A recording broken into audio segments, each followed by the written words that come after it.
प्रेरणादायी व शुभ जीवन जगण्यासाठी माझे चॅनल सरळ जीवनधारा सबस्क्राईब करा। आज मी आपणास निस्पृहाचा वर ही कर्मजात खटा आपणापुढे सादर करणार आहे। आता वर म्हटला म्हणजे तुम्हाला माहितीच आहे की एखाद्याची काही कृतज्ञता पूर्ण करायची असेल तर आपण त्याला म्हणतो यानं आपलं काम केलं तर याला काहीतरी असं एक मागणी असते, त्याला आपण बरं म्हणतो। तसंच एकदा काय झालं की बोधिसत्व एका ब्राह्मणकुळात जन्माला आला। आता त्या ब्राह्मणकुळात जन्माला आला तर त्याचा रंग असा सावळा होता। मग त्याच्या वडिलांनी काय केलं की त्याचं नाव कृष्ण ठेवलं। आता जो कृष्ण होता पण तो चलाक होता, हुशार होता। मग त्याच्या वडिलांनी काय केलं की त्याला तक्षशिला विद्यालयात शिकायला पाठवलं आणि तिथे सगळ्या प्रकारचं ज्ञान त्याला प्राप्त झालं। आणि तक्षशिलेच्या विद्यापीठात सर्व प्रकारचं ज्ञान प्राप्त झाल्यावर तो परत आपल्या आईवडिलांजवळ आला आणि आई वडिलांनी काय केलं मग की त्याचं लग्न करून दिलं। पण तो असा होता की त्याचं लग्न केल्यावर सुद्धा काही संसारामध्ये मन रमेना। पण तो आई वडील असताना त्यांना कसं दुखायचं, त्यांना कसं नाराज करायचं म्हणून तो संसार करीत होता। पण ज्यावेळी त्याचे आई वडील मेले मग त्यानं तो संसारातून सगळं लक्षच काढलं, तो संसारात रमलाच नाही। आणि मग त्यानं काय केलं की आई वडिलांची जी संपत्ती होती ती त्याच्या याचकांना देऊन दिली, वाटून दिली आणि तो फक्त वस्त्रासहित आपल्या अरण्यवासात निघून गेला। आता ते अरण्यवासात निघून गेल्यावर तो गावाकडे त्यांना ढुंकूनच पाहिलं नाही। एवढं थोडं एखादे वेळी मग त्या अरण्यामध्ये कंदमुळे असं काही फळं खायची असतात। पण एखाद्या वेळी जर माणसाला इच्छा झाली की आपण आंबट खावं, खारट खावं तर गावात यायचं आणि खायचं। पण तसं सुद्धा त्यानं केलं नाही। तो मध्यंतरी काय करायचा, जे काही फळं मिळायची तेच खायचा। कधीच त्यांनी असे खारट किंवा आंबट फळं खाण्याकरता तो गावात सुद्धा फिरकला नाही। एवढी त्यानं कडक तपश्चर्या केली की त्याच्या तपश्चर्येने काय झालं की जे काश्मीरी पाषाणाचं सिंहासन होतं इंद्राचं तो ते तापलं। तो इंद्राचा संताप झाला की असा कोण तपश्चर्या करणार आहे की माझं सिंहासन त्याच्या तपश्चर्येने तापलं। आणि मग त्यानं काय केलं इंद्रानं की सगळ्या जगाचा शोध घेतला। आणि जेव्हा जगाचा शोध घेतला तेव्हा बोधिसत्व तपश्चर्या करीत असताना त्याला दिसला आणि मग तो बोधिसत्वाकडे निघाला। बोधिसत्वाने त्याला बघितलं आणि एवढंच काय बोधिसत्वानं त्याला ओळखलं पण। मग आणि मग इंद्रानं प्रश्न केला, का रे म्हणे बाबा, काय म्हणे, हे तुझं घर काळं, तुझा रंग काळा, तुझं अन्न काळं आणि एवढा काय म्हणे तू एवढी तपश्चर्या करत बसलाय, मला तुझं हे असं वागणं म्हणे आवडत नाही असं इंद्रानं बोधिसत्वाला निक्षेप सांगितलं। मग अजून काय म्हणाला की का रे बाबा म्हणे, आता तू हे तुझं अन्न काळं आहे, कपडे काळे आहे, घर काळं आहे, काय तू एवढी तपश्चर्या करतोस? इंद्र त्याला हिणवत होता। तर मग यात बोधिसत्वानं ओळखलं होतं की हा इंद्रच आहे। मग त्यावेळी काय झालं की कारण मग त्या बोधिसत्वानं त्याच्या बोलण्यावर अशा कोणतं बोलणं होतं त्याचं उपरोधिक बोलणं होतं। रागाचं बोलणं होतं की का रे बाबा तू असा काळा काळा ते त्वचा काळे ते.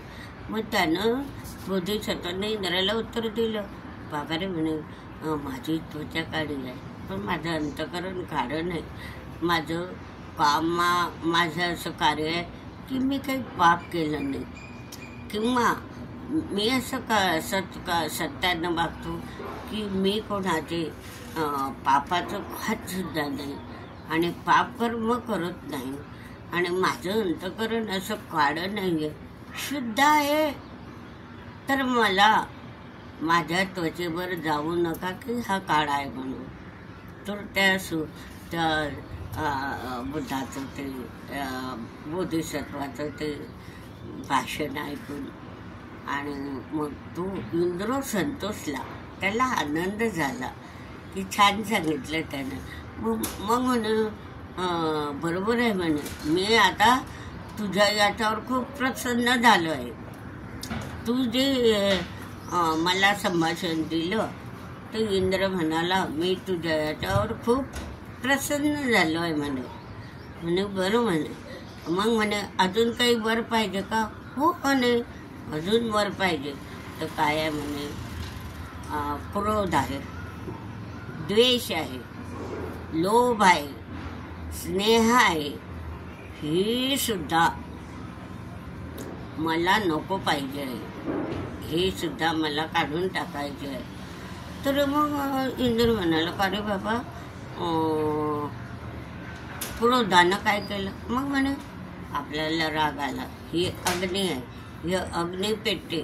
तो हळूहळू हळू वाढत वाढत वाढत ती ज्याच्याजवळ असली गेली त्याला ती जाळून खाक करते. हा झाला क्रोध. आणि द्वेष. द्वेष काय? भावाभावामध्ये भांडणं, जमिनीवरून तंटे, राजकारणामध्ये भांडणं, असं मायलेकामध्ये भांडणं, बापामध्ये भांडणं. कशामुळे? द्वेषामुळे. तो असे भांडण तंटे सुद्धा मला नको पाहिजे आहे. म्हणजे मला क्रोध नको, द्वेष नको. आणि लोभ. लोभ काय करतो म्हणे? लोभ काय करतो म्हणे? लोकांना लुबाडतो, लोकांचे पैसे चोरतो, लोकांकडून असलेली संपत्ती लूटमार करतो म्हणे. तेव्हा त्याला काही वाटत नाही म्हणे. म्हणजे माणसाजवळ जर लोभ असला तर तो दुसऱ्याची संपत्ती हडप करण्याचा लोभ करतो. म्हणून म्हणे मला तो लोभ पण नको पाहिजे, कारण हावरटपणा नको पाहिजे, लोभीपणा नको पाहिजे, कोणाची संपत्ती नको पाहिजे. तर हे लोभ सुद्धा मला नको पाहिजे. स्नेह. आता स्नेह जर म्हटला म्हणे तर हा जो स्नेह असतो तर हा स्नेह बघा. आता आपल्या जर नात्यातला कोणी मुलगा चोर असला, काही असला तर आपलं प्रेम असतं तर आपण खोटं बोलतो म्हणे. त्याने जरी गुन्हा केला तरी आपण असं म्हणतो नाही नाही तो चोर नाही, तो चांगला आहे. म्हणजे आपण त्याची काय करतो? बाजू घेतो. जरी तो चोर असला, जरी तो म्हणजे मेभी असला तरी पण आपलं प्रेम असतं, कारण तो आपला असतो, आपल्या रक्ताचा असतो.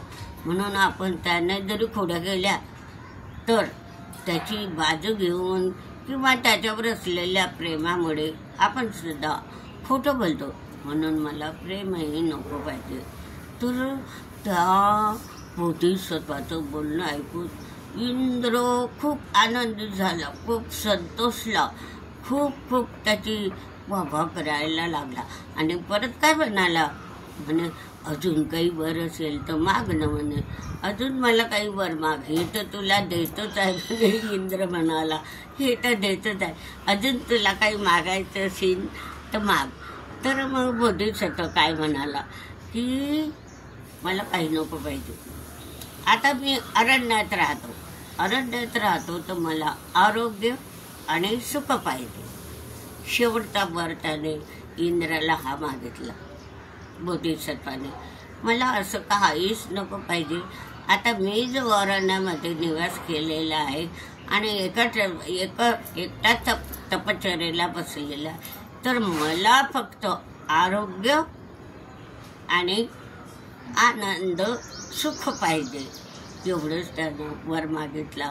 आणि इंद्राने सुद्धा त्याला बोधिसत्वाची फार स्तुती केली. आणि हे बोधिसत्वाने हे जाणून आणखी वर देण्याच्या, पण आता काय म्हणे बोधिसत्व, मला आता काही नको. आणि तेवढ्यामध्ये इंद्र मग अंतर्ध्यान झाला. तर अशा प्रकारे बोधिसत्वाने इंद्राला मागितलेले वर म्हणजे निस्पृहाचे वर, हे या कथेचे नाव आहे. आणि कथा कोणती आहे तर कण्व जातक कथा. ही कण्व जातक कथा निस्पृहाचे वर ही अवश्य पहा. आणि हा व्हिडिओ लाईक व शेअर करा.